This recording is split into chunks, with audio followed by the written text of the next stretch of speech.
성경에는 교회 역사를 거쳐오면서 교회에 의해서 성도들에 의해서 별칭이 붙은 말씀들이 몇 군데 있습니다. 가령 우리가 고린도전서 13장 하면 사랑장이라는 별명을 부릅니다. 그리고 히브리서 11장은 믿음장이라고 합니다.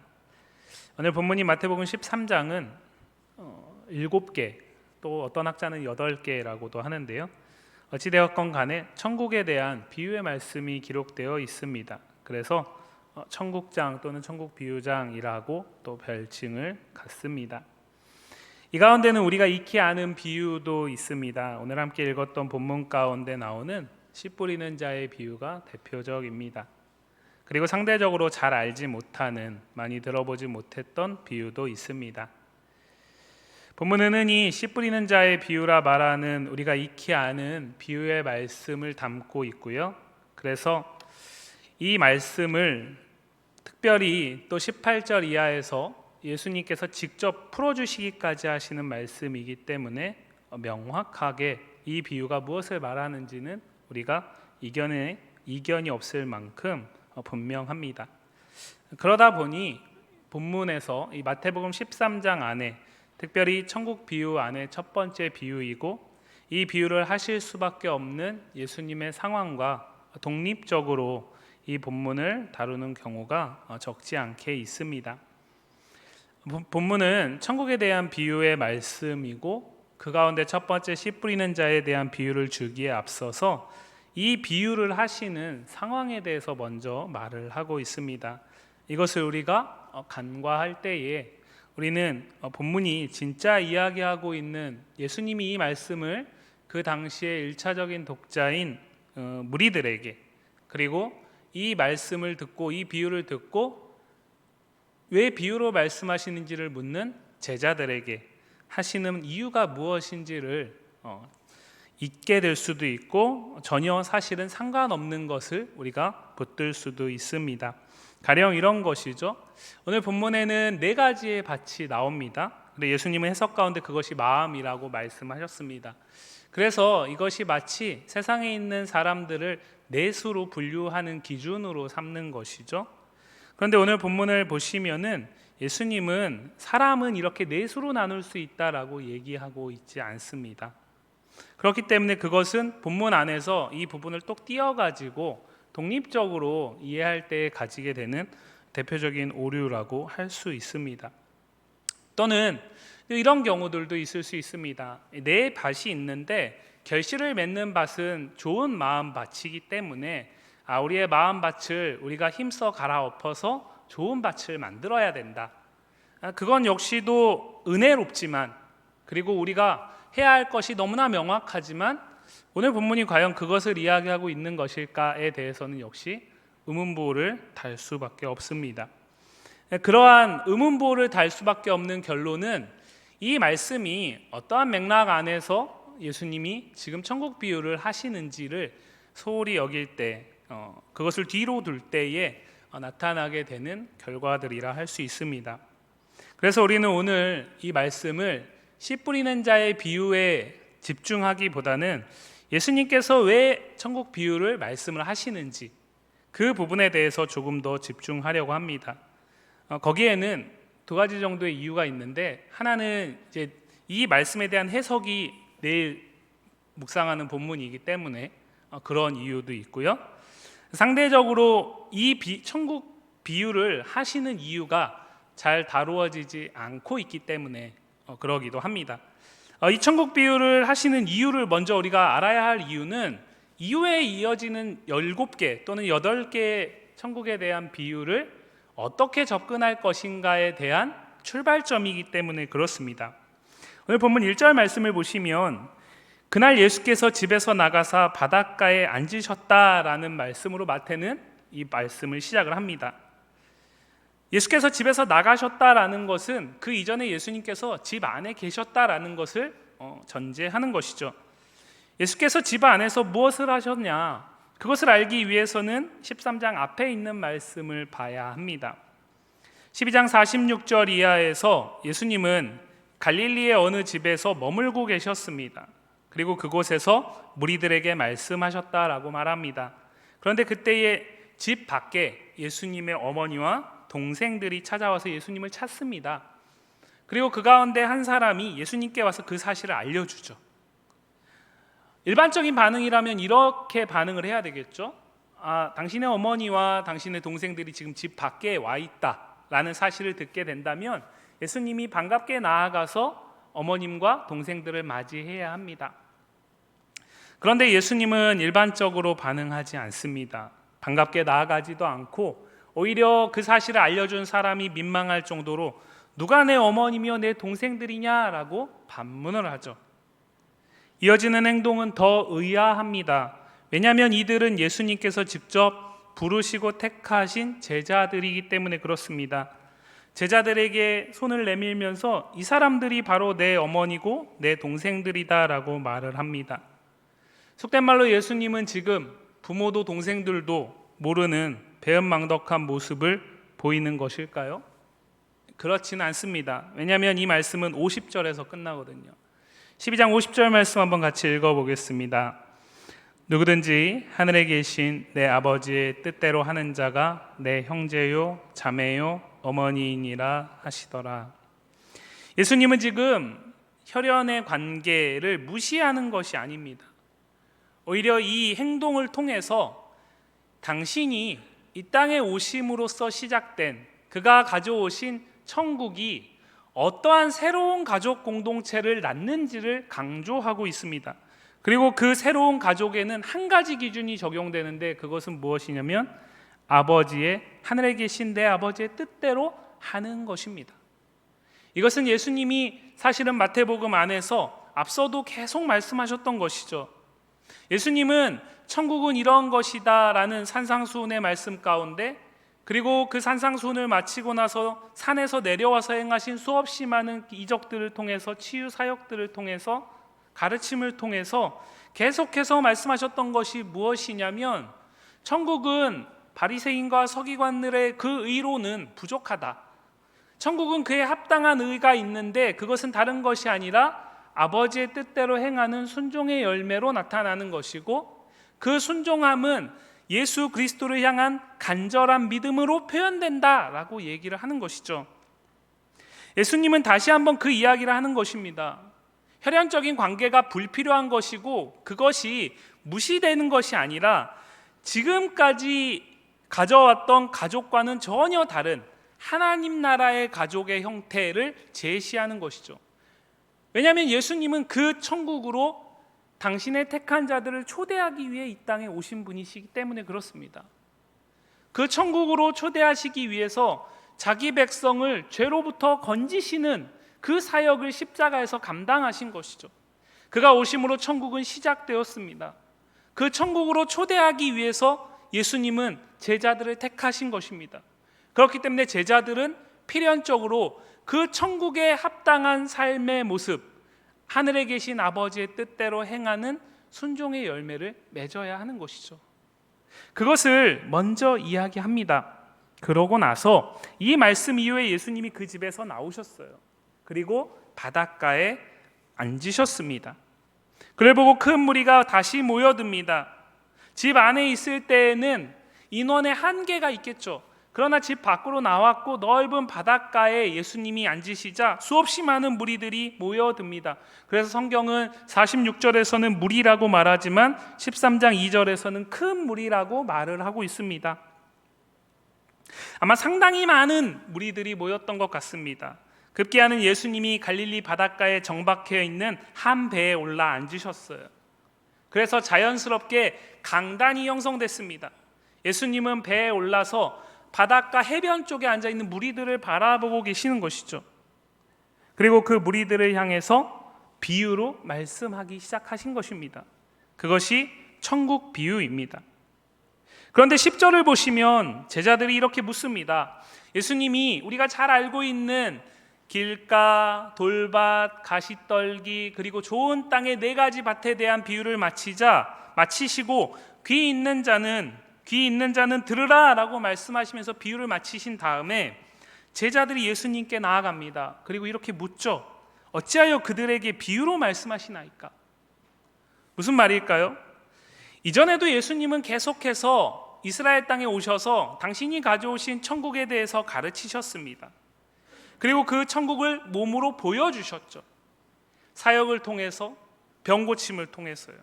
그리고 우리가 지난주에도 살펴봤고 계속 말씀을 묵상하면서 말씀드렸던 것처럼 그것은 구약 성경에 특별히 이사야 선지자를 통해서 바로 예수님이 그 약속된 메시아다라는 사실을 분명히 보게 하고 듣게 하는 것이었습니다. 그때에는 예수님이 명확하게 말씀하셨죠. 가령 우리가 가장 대표적으로 오늘 본문 이전에 나오는 예수님의 분명한 가르침인 마태복음 5장부터 7장까지의 산상수훈의 말씀을 보면 거기에서는 구약의 율법에서는 이러하지만 나는 너희에게 이러한 것, 대조적인 새로운 삶의 방식을 제시하십니다. 아주 명확하게요. 이렇게 하지 마라, 이렇게 행해야 된다, 이렇게 말씀하시죠. 그리고 그 산에서 내려와서 행하신 모든 사역들을 통해서도 마찬가지입니다. 심지어 병 고치는 것이 더 쉽지만 굳이 죄사하는 권세를 선포하시면서 당신이 바로 그 메시아다라는 사실을 분명하게 보게 하시죠. 한 번도 비유의 방식을 통해서 모호하게 선포하신 적이 없습니다. 그런데 오늘 본문에서 이 갈릴리 바다의 배 위에서 예수님은 비로소 비유로 무리들에게 말씀하시기 시작하십니다. 그러니까 제자들이 묻는 것이죠. 왜 지금까지는 선택하지 않으셨던 방식으로 말씀을 하십니까? 라는 거죠. 예수님이 가져오신 이 천국은 좋은 것입니다.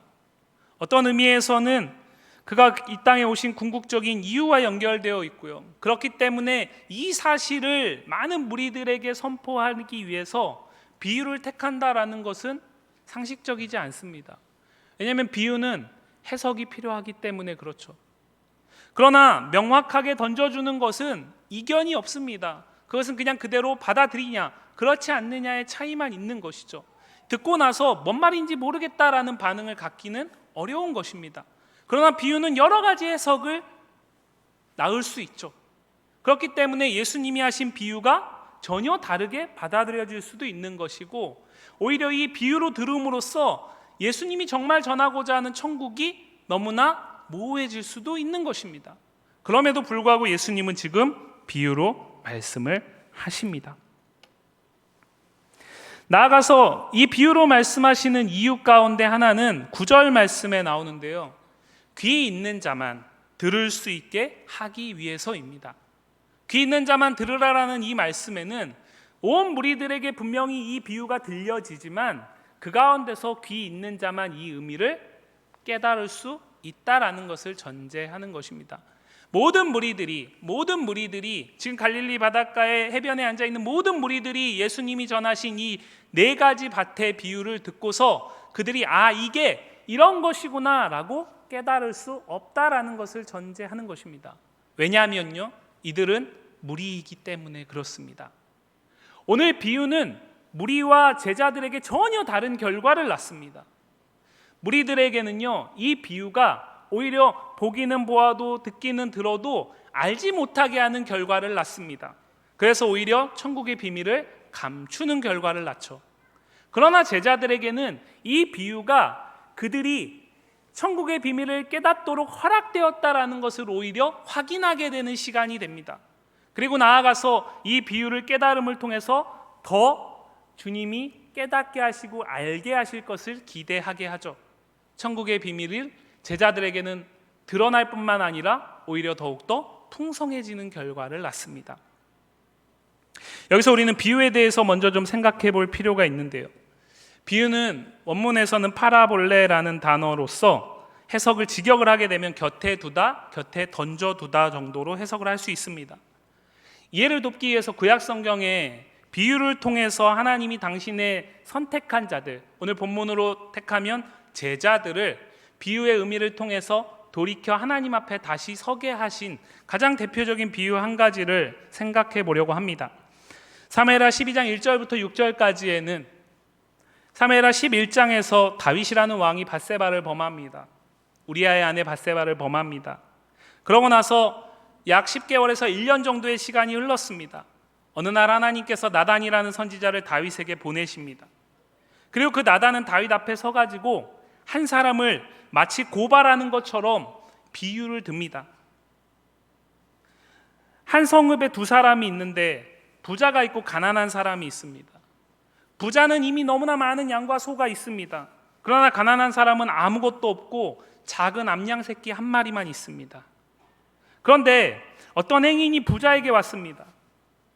부자가 자기의 것을 가지고서 이 행인을 돕지 않고 행인에게 호의를 베풀지 않고 가난한 자의 그 작은 하나밖에 남지 않은 작은 암양 새끼 한 마리를 빼앗아 가지고 그 사람에게 호의를 베풀었다라고 고발하죠. 다윗이 그 얘기를 듣고 노합니다. 다윗이 그 얘기를 듣고 분노하죠. 도대체 그 사람이 누구냐고 합니다. 내가 하나님의 살아계심을 두고 맹세하노니 반드시 그 사람은 죽을 자다라고 확언하죠. 그런데 그렇게 제3자처럼 전혀 상관없게 느껴지는 이 비유를 나단 선지자가 하나님이 나단 선지자를 통해서 다윗에게 옆에 던져둡니다.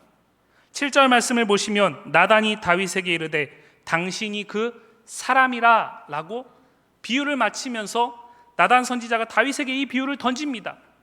그때 비로소 이것은 더 이상 객관적인 비유가 아닌 것이죠.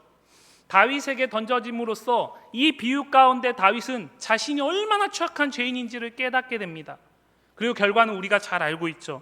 12장 13절 말씀을 보시면 이 비유가 자신에게 던져졌을 때 다윗은 하나님의 마음에 합한 사람이고 하나님의 선택한 자이기 때문에 어떻게 반응합니까? 나는 죄인입니다. 내가 이르되 여호와께 죄를 범하였습니다 라고 회개하고 자복함으로 돌이킵니다.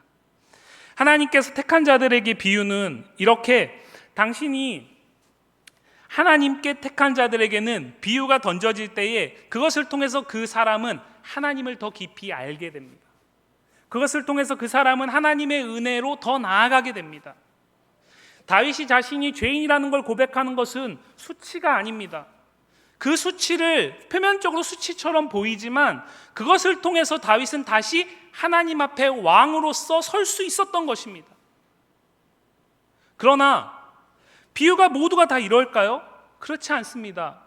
오늘 본문은 그렇지 않은 자들의 무리에게 주어진 비유가 어떠한 결과를 낳는지를 더 집중하고 있습니다.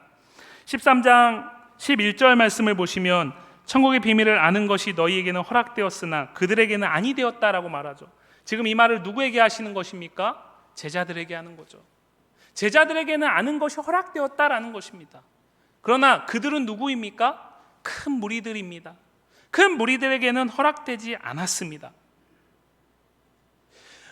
예수님은 비유를 주시면서 그 비유를 깨닫는 것이 그 사람의 지혜와 능력에 달린 것이 아니다라고 분명히 이야기하고 있습니다.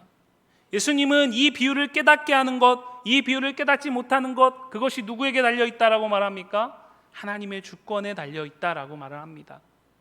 성령이 깨닫게 하실 때에 깨달을 수 있는 것입니다. 성령이 눈을 가리시면 깨달을 수 없습니다. 그래서 듣기는 들어도 보기는 보아도 알지 못한다라고 얘기를 하는 거죠. 분명히 비유로 말씀하시는 한 가지 이유는 숨기기 위한 것입니다. 왜 그럴까요? 그 당시에 무리들 가운데는 누가 있습니까? 바리새인과 종교 지도자들과 같이 오히려 예수님의 말씀을 들으면 들을수록 예수님을 죽이는 명분을 찾고 그래서 천국으로부터 오히려 더 멀어지는 선택을 하는 자들이 있습니다. 그 중에는 또 어떤 자들도 있습니까? 자신들의 어두운 현실 속에서 로마의 압제로부터의 해방을 가져올 강력한 군주의 모습으로 예수님을 지금 바라보고 있는 것이죠.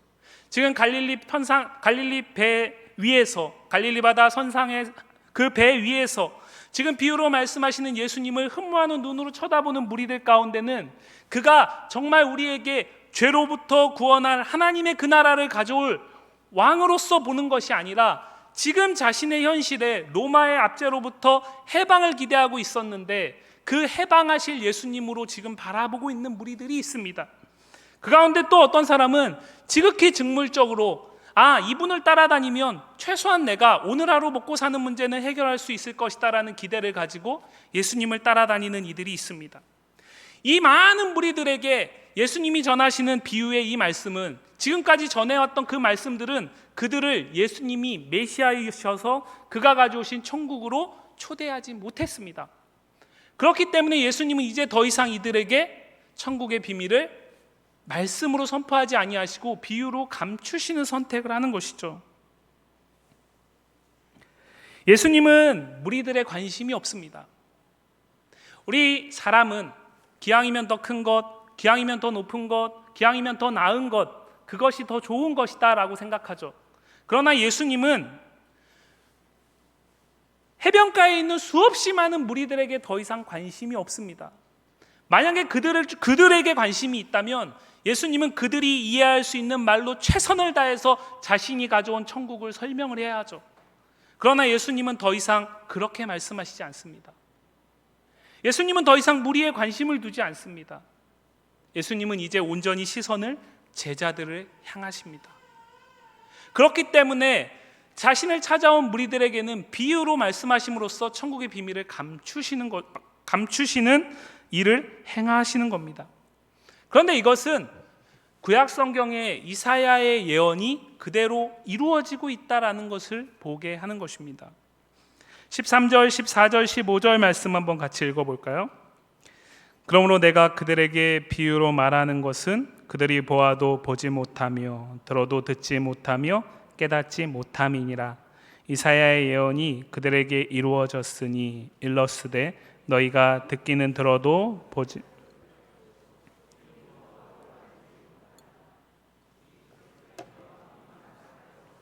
그 귀는 듣기에 둔하고 눈은 감았으니 이는 눈으로 보고 귀로 듣고 마음으로 깨달아 돌이켜 내게 고침을 받을까 두려워함이라 하였느니라. 예수님은 무리들에게 비유를 통해서 천국의 비밀을 감추시는데 그것을 이사야 선지자의 이사야 6장 9절과 10절 말씀을 인용하시면서 말씀하십니다. 이사야 6장 9절과 10절 말씀은 이사야가 하나님께서 여호와께서 내가 누구를 보낼까 하고 보낼 자를 찾는 맥락 속에 있습니다. 그래서 우리는 흔히 이사야의 소명기사라고 이야기를 합니다. 이사야 선지자의 시대에 하나님께서 내가 누구를 보낼까 하고 찾습니다. 근데 거기에 감사하게도 이사야가 내가 여기 있나이다 나를 보내소서라고 응답합니다. 하나님은 왜 보낼 자를 찾으실까요? 상식적으로 하나님이 누군가를 찾는다는 것은 그 사람을 통해서 당신의 메시지를 전함으로써 당신의 택한 백성들이 돌아오게 하기 위한 것에 목적이 있지 않겠습니까? 우리가 누군가에게 어떤 말을 전한다라는 것은 그 사람이 내 말을 듣고 생각을 바꾸고 행동을 멈추거나 아니면 어떠한 결정들을 돌이키게 하기 위한 데 목적이 있지 않겠습니까? 그런데 하나님께서 그렇게 어렵게 내가 누구를 보낼까라고 하실 때 반응했던 이사야 선지자에게 내가 여기 있나이다라고 말씀한 그 이사야 선지자에게 이렇게 말씀하십니다. 이사야 6장 9절과 10절 말씀인데요. 여호와께서 이르시되 가서 이 백성에게 이르기를 너희가 듣기는 들어도 깨닫지 못할 것이요 보기는 보아도 알지 못하리라 하여 이 백성의 마음을 둔하게 하며 그들의 귀가 막히고 그들의 눈이 감기게 하라. 염려하건대 그들이 눈으로 보고 귀로 듣고 마음으로 깨닫고 다시 돌아와 고침을 받을까 하노라.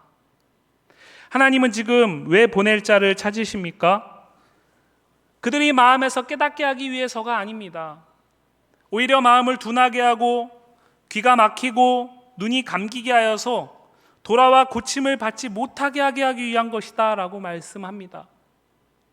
이사야 선지자의 사역은 그가 전하는 메시지를 통해서 이스라엘을 돌아오게 하는 데 있는 것이 아니라 그가 전하는 메시지를 들음으로써 오히려 이스라엘 백성들이 더 마음이 완고해지고 강탁해짐으로써 하나님께 고침을 받을까 돌아와서 고침을 받게 되는 일을 경험하지 못하게 하기 위한 것이다 라고 이야기를 하는 거죠.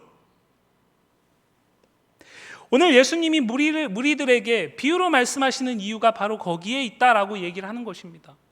사실은요 하나님의 말씀 복음은 모든 사람들에게 매력적이지 않습니다.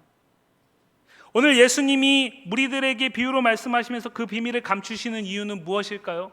이들에게는 이 천국 복음이 마태복음 7장에서 먼저 예수님이 말씀하셨던 것처럼 마치 돼지에게 던져주는 진주와 같은 것이기 때문에 그렇습니다.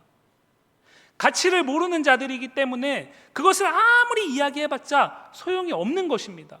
그렇기 때문에 감추는 것이죠. 그래서 하나님은 예수님을 통해서 세상에 있는 모든 사람들이 다 구원받게 하기 위해서 예수님을 보내셨다라고 말하지 않습니다. 하나님이 예수님을 보내신 이유는 당신이 창세전에 작정한 택한 자들을 구원하기 위한 것이다 라고 말씀하시죠. 그렇기 때문에 택한 자들에게는 그 복음이 놀라운 능력인 것입니다. 왜 그럴까요? 택한 자들은 그 복음을 들을 때에 성령께서 깨닫게 하심으로써 그를 통해서 천국의 초대에 응하게 하기 때문에 그렇습니다. 그러나 택함받지 못한 자에게는 어떨까요?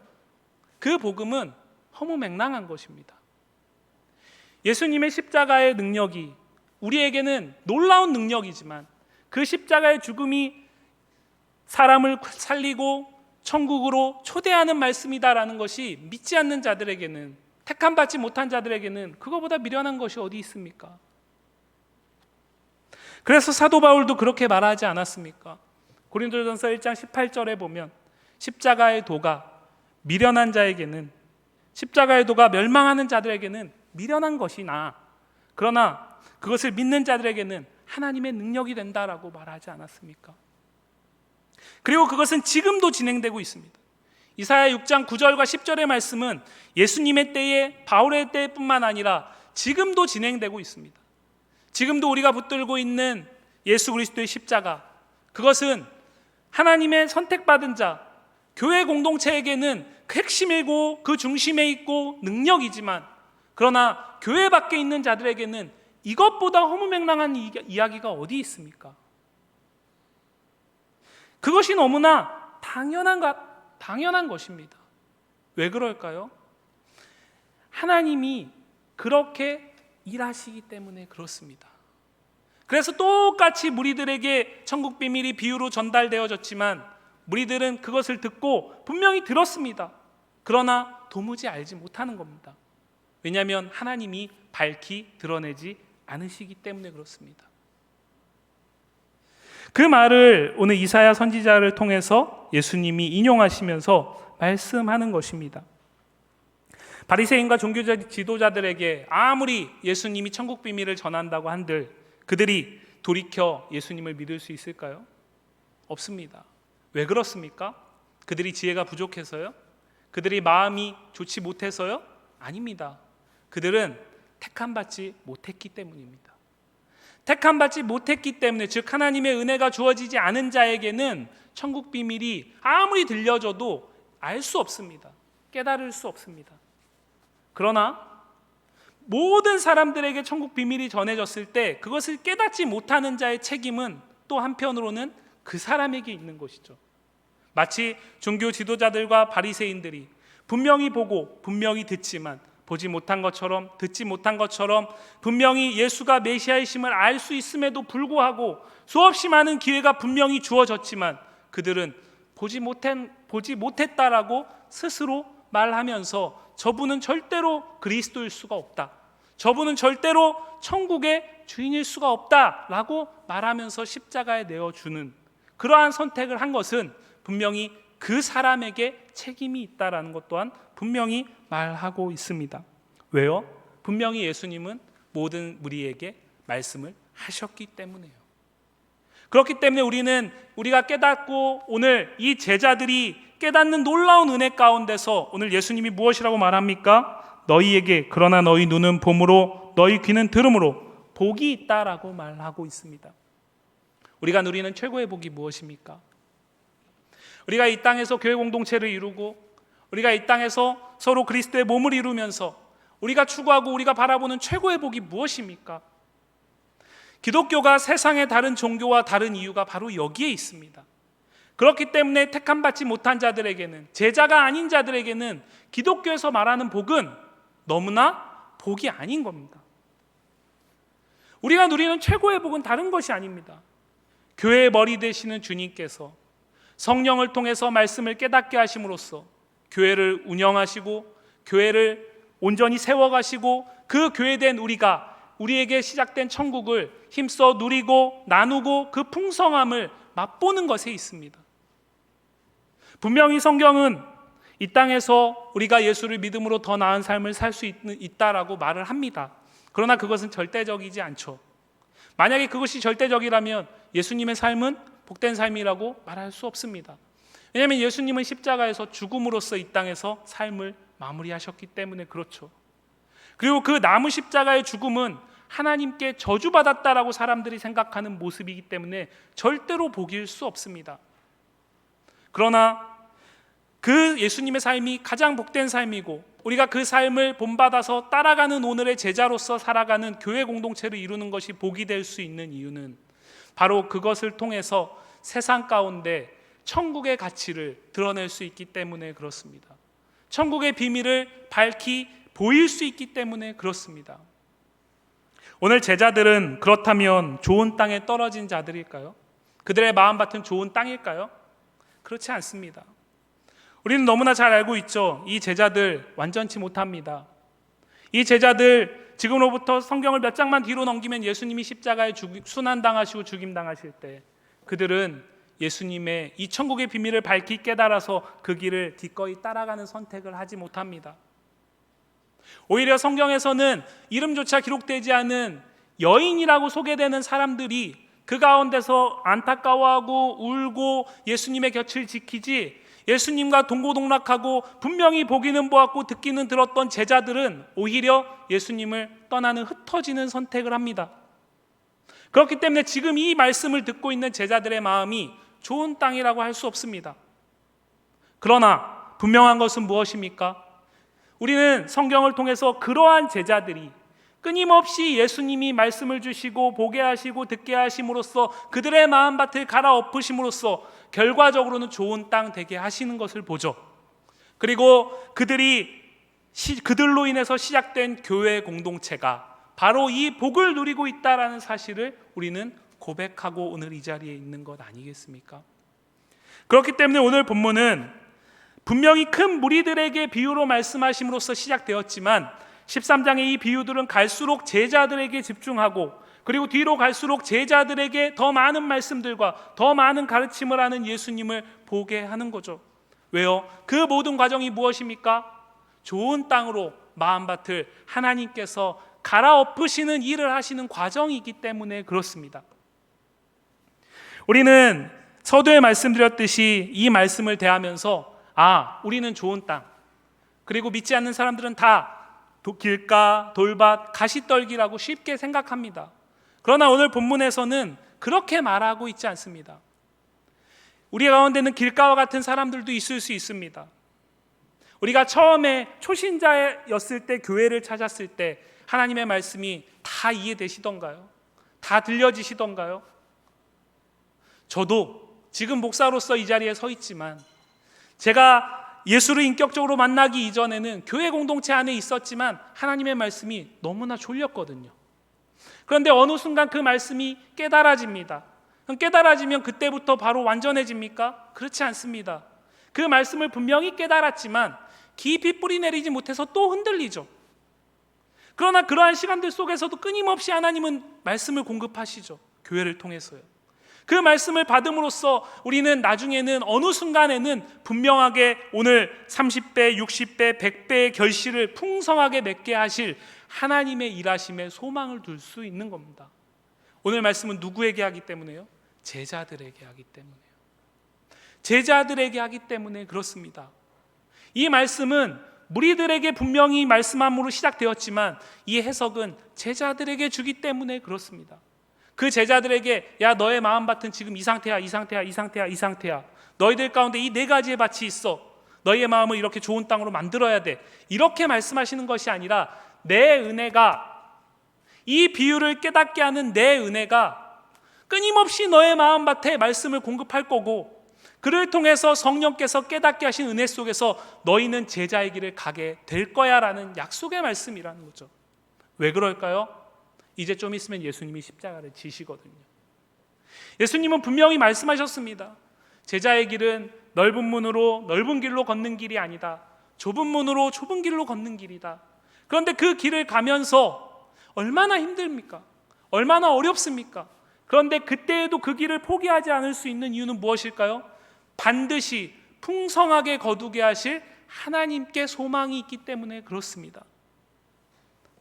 오늘 말씀은 우리에게 그것을 이야기하고 있습니다. 마태복음 13장의 천국 비유는 그렇기 때문에 가면서 이 천국은 잘한다라고 이야기를 합니다. 이 천국은 감추어진 것이지만 그 가치를 아는 사람은 모든 것을 동원해서 산다라고 이야기를 합니다. 이 천국은 가치를 아는 자에게는 모든 것을 주고도 바꿀 수 있는 것이기 때문에 그렇습니다. 그리고 이 천국은 바로 제자에게만 약속된 것이기 때문에 그렇습니다. 세상에 있는 모든 사람들이 다 취할 수 있는 것이 아닙니다. 오직 하나님의 택함 받은 자들, 그래서 그리스도의 제자로서 아버지의 뜻대로 행하는 삶의 열매를 힘써 맺어가는 데 마음을 두는 자들에게 이 천국은 시작되고 이 천국은 이루어지고 이 천국은 풍성하게 역사할 것을 말하는 것입니다. 사랑하는 성도 여러분, 왜 우리는 복된 자입니까? 주님이 주신 그 무엇 때문이 아닙니다.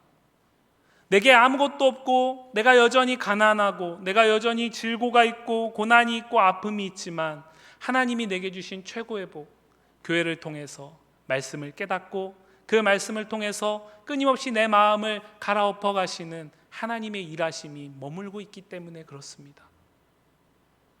요즘과 같은 우리 교회의 지금의 상황 속에서 하나님의 말씀을 듣는다라는 것이 너무나 힘들 줄 압니다.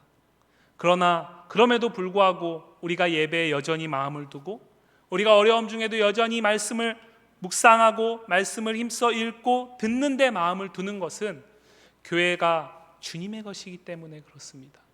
그 주님은 말씀을 통해서 교회를 교회답게 회복하시고 말씀을 통해서 교회가 여전히 소망이 있다라는 것을 보게 하시기 때문에 그렇습니다.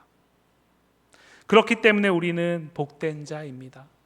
비록 지금은 천국이 아닌 것 같고 지금은 천국의 비밀을 보지 못하는 것 같지만 내가 아닌 성령께서 하나님께서 보게 하시고 듣게 하시고 허락하실 것이기 때문에 허락하셔서 우리가 교회를 이루고 있기 때문에 우리는 분명히 더 잘할 것이고 더 우리의 마음밭은 갈아엎어져서 하나님이 주신 이 천국의 비밀을 능히 깨닫고 살고 이루고 나누어 갈 수 있는 능력이 함께 할 것이기 때문에 그렇습니다.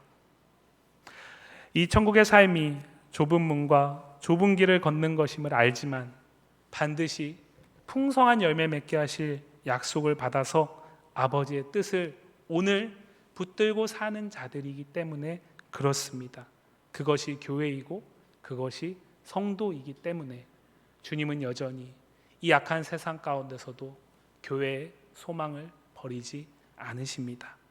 이 복을 누리며 회복하는 성도와 교회이기를 간절히 소망합니다.